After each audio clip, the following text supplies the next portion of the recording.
I've left a little prayer card on the back. It's a Lenten prayer card. And so I'm going to use a little part of that as we pray before we begin. But it would be good for you to put this in your Bible, pray it every day. It is a Lenten prayer, so I hope you find it helpful. So let us pray. O Lord, be with me as I enter into the desert of Lent. Please give me the courage, honesty, humility needed to recognize my own sins and the strength, tears, and firm resolve to overcome them. Purify my heart, O Lord, and renew a steadfast spirit within me. May I turn away from sin and be faithful to the gospel. Lord, I offer every little sacrifice of this holy season for the special intentions that I have. Amen. Thank you. Well, if you were at the 8:30 this morning, I have two Bibles with me. My personal preference is the Revised Standard Version Catholic Edition, CE, which is a formal equivalence translation. You're all familiar with that, right? I also have with me the Bible that is used in the liturgy of the English-speaking countries of the world, with the exception of the United States. It's the New Jerusalem Bible, which is probably closer to dynamic equivalence. I'll give you a good example from this morning's liturgy. Do you remember the theme from the Gospel today, from the 6th chapter of Matthew? Father TJ was asking the kids, and what was the thing that was to be avoided? Do you remember what the words were? Showing off. Now that's an example of dynamic equivalent, and of course it comes from the children's translation of the scriptures. If you look at formal equivalency, you're going to get the exact word, the word-for-word translation. Dynamic equivalence says, this is what it says, and this is what it means. And so the purists would prefer formal equivalency. Tell me what it says. And those who need some more help, and it's simply a matter of preference, would prefer something like dynamic equivalence. Okay, well today you've been studying Gethsemane, the arrest, trial, and all about Peter. And of course the background for this is Jesus has celebrated the Last Supper, right? You had that in your last lesson. And they have left the Last Supper to go where? To the Mount of Olives. And within the Mount of Olives is a small treed area called Gethsemane. The Mount of Olives is to the west of Jerusalem, and it overlooks the city. And it must have been a favorite place for Jesus to go, because when Judas needed to find him, he knew where to go. Probably looked in the upper room and found that they had left there, but he was probably able to lead them to Jesus, who was in the garden in Gethsemane. Agonizing over what was going to happen. I don't know how we can get ourselves into that situation where Jesus absolutely knew everything that was going to happen to him, and he was in great distress. That's what the scriptures say. He was in great distress because he knew what awaited him. He knew that there would be the arrest and the trial. He knew that there would be the humiliation, the having been scourged, having a crown of thorns put on his head, and all of this public humiliation. And what else did he know? He knew that he was going to have to face this, what? Alone. It's really interesting. There are times when we need human fellowship and times when we need divine fellowship as well. And Jesus needed both of those things. I remember one of my grandsons, he was about 7 years old, and he needed to go to the hospital, and they needed to set him up for an IV, and he was terrified, never been in a hospital before, never had this kind of thing happening to him. And I was there, my son was there, and so my son was at his bedside, and Sean was crying, and his dad said to him, "Don't worry, I'm here." Doesn't that speak volumes? Don't worry, I'm your father, and I'm here. So here's Jesus facing this terrible events that are to occur, and he's been abandoned by people. It's an agonizing scene. My time in the prison system, I have witnessed 6 executions. I've been the spiritual director for 2. So I have spent 2 hours before the execution with the offender. And it's, what should I say, awkward, terribly awkward. You know what he's facing. One man said to me, "Tell me what it's like so that when I get in there, I will know exactly what's going to happen." And so a lot of times we want to know what's going to happen in our life. And so this offender wants to know, what's it going to be like when I go in there? Where will my relatives be? Where will the relatives of my victim be? Will they be crossing paths when they go in there? But to sit with someone who is 2 hours away from being executed, you want to say to him, "What can I say to help you?" Well, in both cases, they were Catholic converts, so we prayed the rosary. How about divine mercy? Is that something that you need to hear before you go on that table?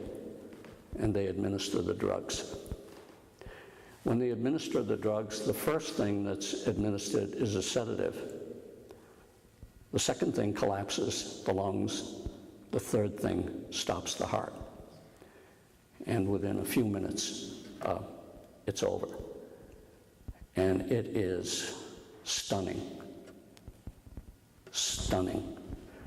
And I often think about that in relation to Jesus and his agony in the garden, knowing everything that's going to happen and realizing that his disciples, the apostles, cannot stay awake for an hour to spend that special time with him.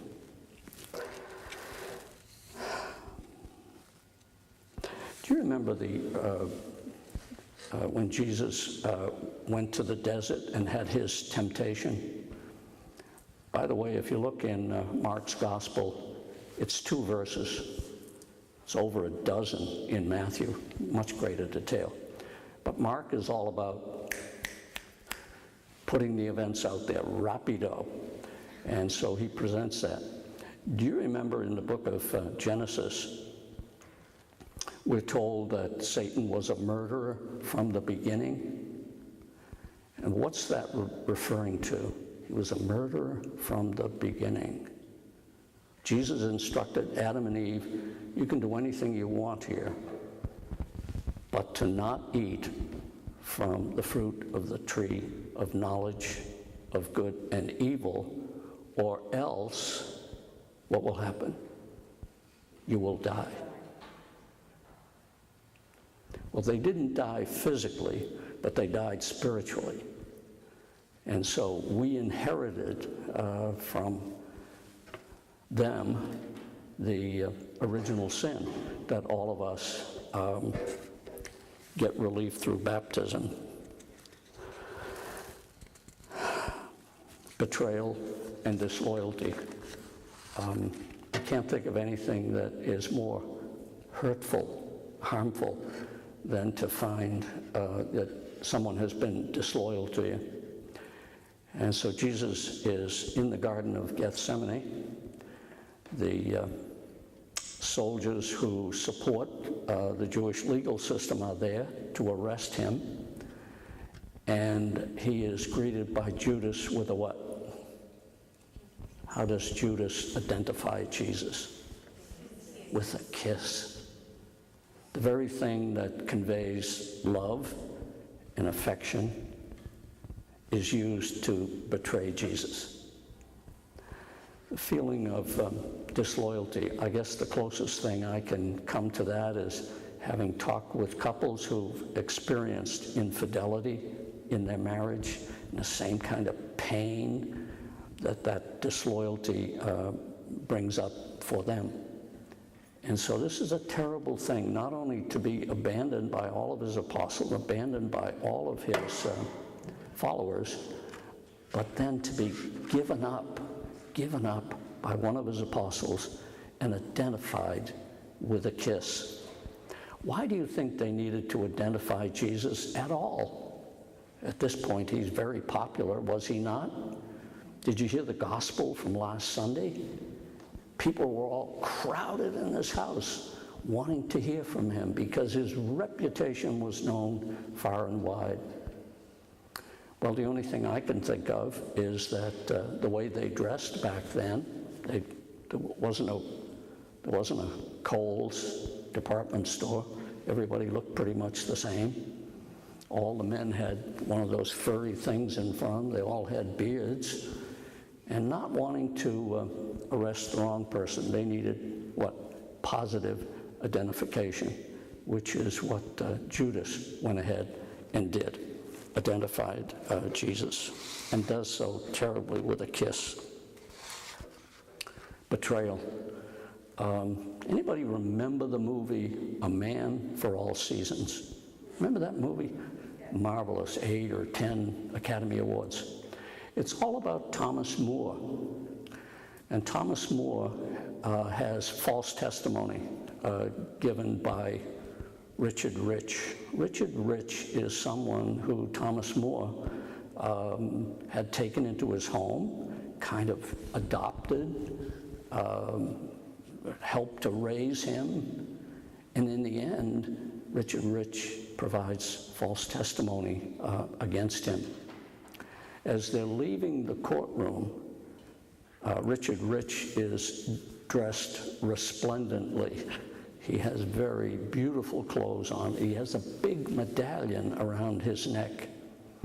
And Thomas More reaches for the medallion and lifts it out and asks him, "What is this?" He said, "I'm now the exchequer of Wales." And Thomas More said, "And you would sell your soul for Wales?" A very powerful moment, but again, incredible betrayal by someone whom he had invested so much in. So the great anguish that Jesus felt over the betrayal on the part of Judas. Why is it they wanted Jesus dead? He did so many good things. What was the tension going on?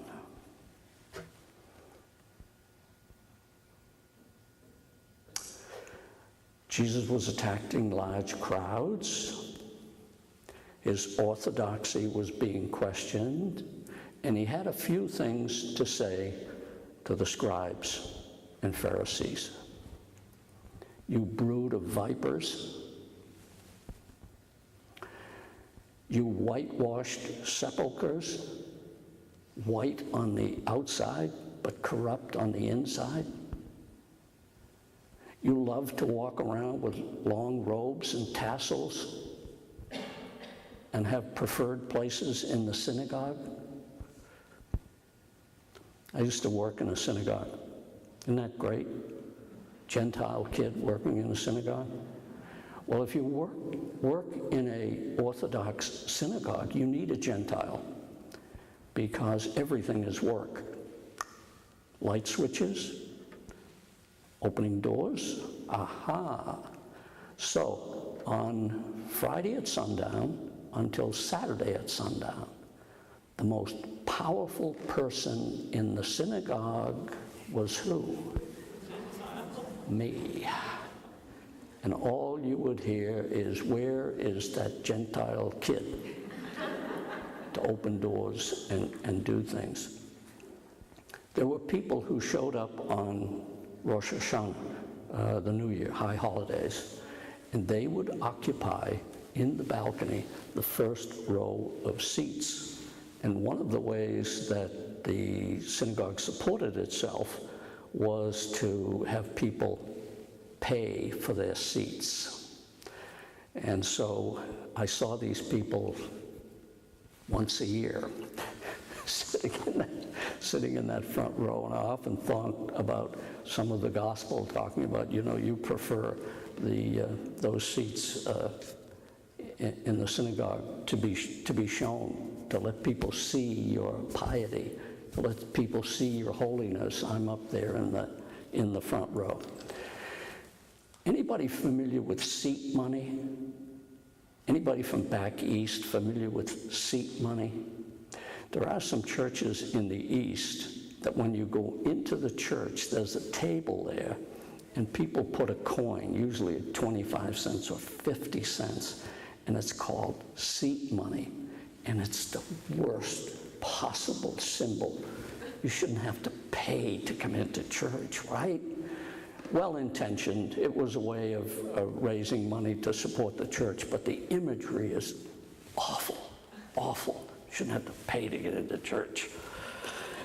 Anyway, the religious leaders were certainly after Jesus because of the competition.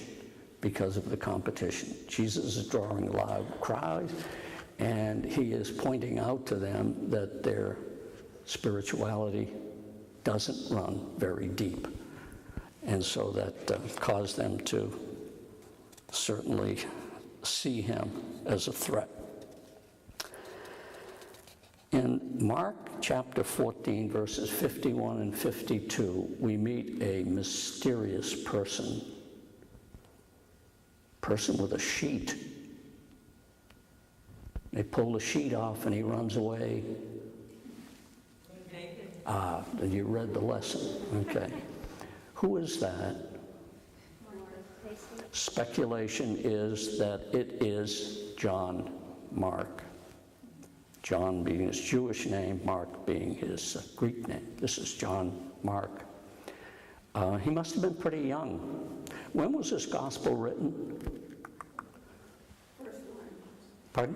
It was the first one written 50 years later. Sure. There's arguments all over the place, but the argument for this being the first gospel is persuasive. There are, I'll bet some of you have counted this, 661 verses in the Gospel of Mark. Matthew and Luke have twice as many. They add a lot of detail to what Mark is rapidly moving through with the gospel story. 661 verses. Only 24 of those verses are not contained in Matthew and Luke. And so those who study this kind of thing look at it and say, Luke and Matthew must have had Mark when they began to write. And when did they write? Sometime before 70. What happened in AD 70? Big event in the life of Jerusalem. AD 70. Destruction of the temple. Destruction of the temple. And so it's mentioned in Mark's gospel as a what? As a future event. So it must not have happened at the time that Mark was writing his gospel. So Mark is writing from what? He's making a record of whose homilies? Peter. Probably St. Peter. because the early church, Tertullian included, have always referred to this gospel as the Gospel of Mark. So there was no question in the early church. These things are always interesting. There's never any question on the part of the people who knew Jesus, but 1,500 years later, someone's questioned whether this is true or not. When we go back to the sources, you'll find out that those are so reliable, the fathers of the church, in order to tell us exactly what was going on.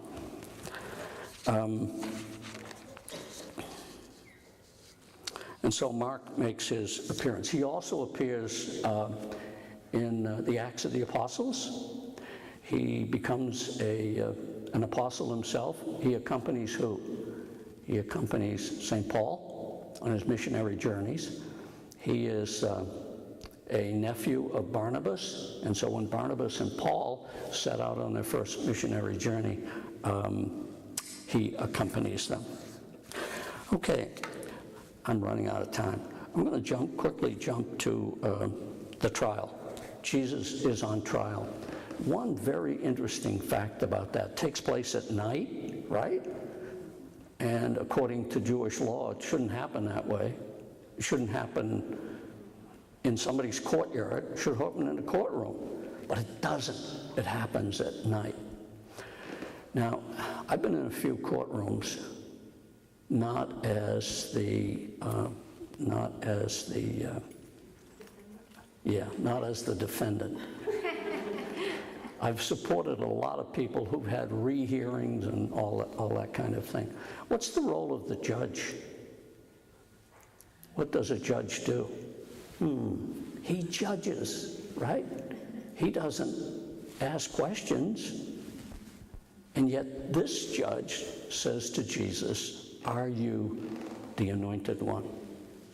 So this is completely out of character. All the false testimony didn't work. All the witnesses didn't work. And now the chief priest directly asked Jesus.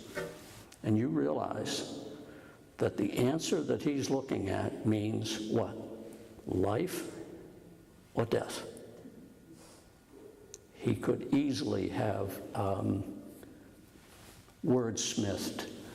He easily could have oiled his way around with an answer that was less than clear. What did he say? He said, "I am." And the chief priest said, what further do we need? Clearly, we have what we need to go ahead and recommend him to the Romans to execute him, because it had to be the Romans, because they didn't have the power for capital punishment. I've got 2 minutes left, but I need to share you an insight about Peter. When we think about Peter on this night, what do we think about him?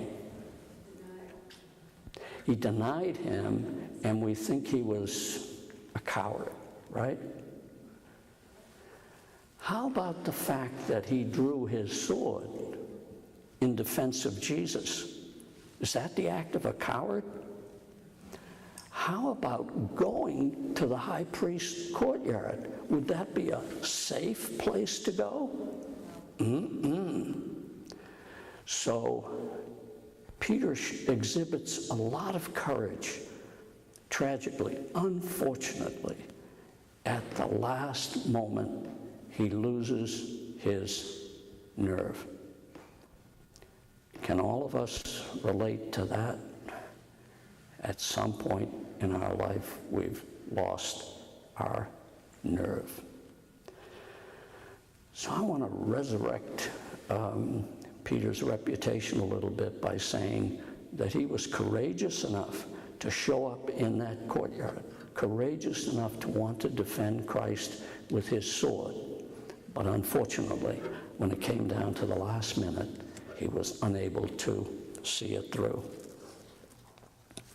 Does every person have a breaking point? Sure. Can you imagine the pressure that Peter was under?